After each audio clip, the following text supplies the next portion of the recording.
In the heart of the desert, beneath a burning sky and winds that whisper forgotten tales, Rango stumbled upon something strange, a glimmer of black beneath the sand. Curious, he brushed the dust away, revealing a ring, ancient, cracked, and glowing with faint red symbols. It didn't belong here.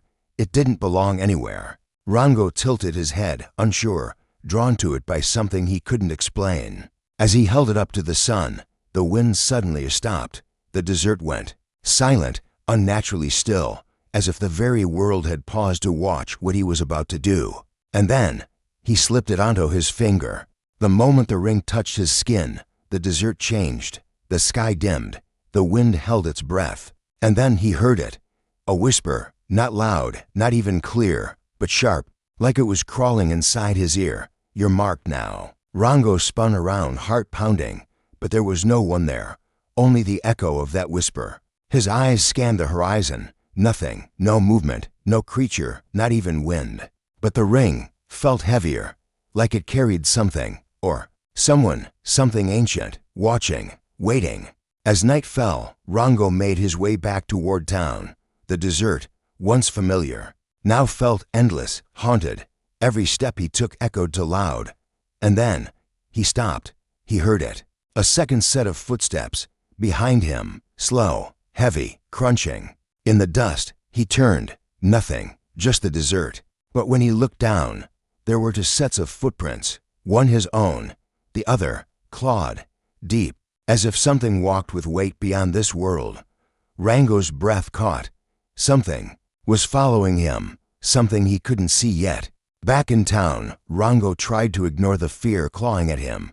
He walked into the tavern, hoping for laughter, noise, anything to drown the silence. But as he stepped inside, the room froze. Conversation stopped mid-sentence. All eyes turned, not toward him, but past him, toward the door he'd just closed. Rango's hand trembled on the ring. He turned slowly, heart pounding in his throat. Nothing there, just glass, and beyond it, the night, but in the reflection, a shape, tall, twisted, with burning red eyes, watching.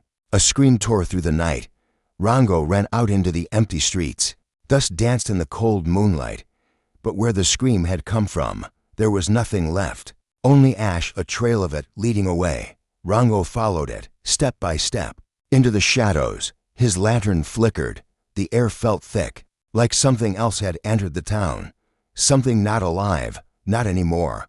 On the rooftop, a flicker of motion, long limbs crawling, eyes, red, unblinking, locked onto Rango. The thing had come, and it was no longer hiding. Rango stumbled into his room, hands shaking. He stared into the old cracked mirror above his desk. Nothing behind him, just the empty room. But then, in the mirror, it was there, standing behind him, tall, silent, its jaw hanging unnaturally. Low, claws twitching, mist swirling.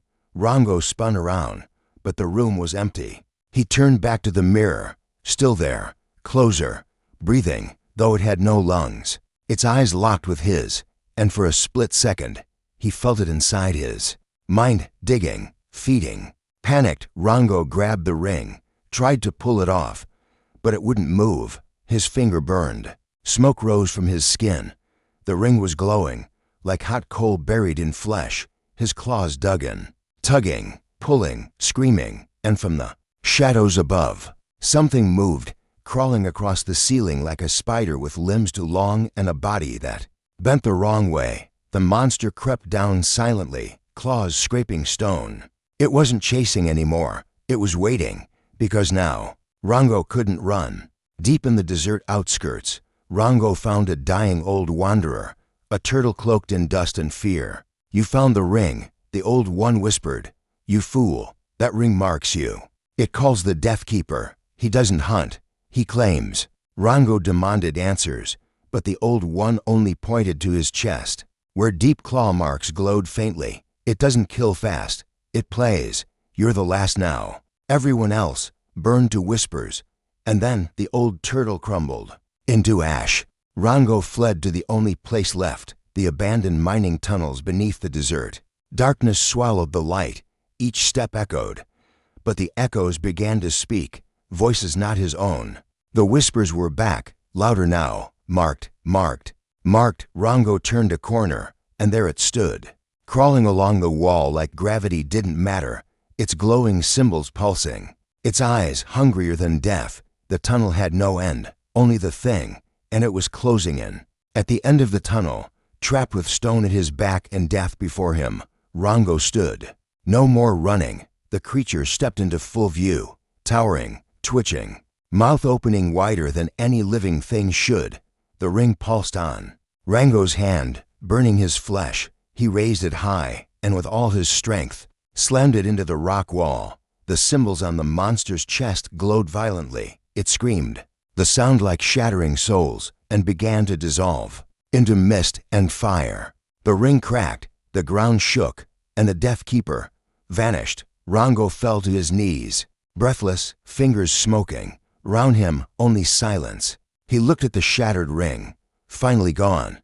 But as the dust settled, a shard remained, glowing. Then, from the darkness, a single red eye blinked open, watching, waiting. And in that moment, Rango knew the curse wasn't broken. It had only begun again.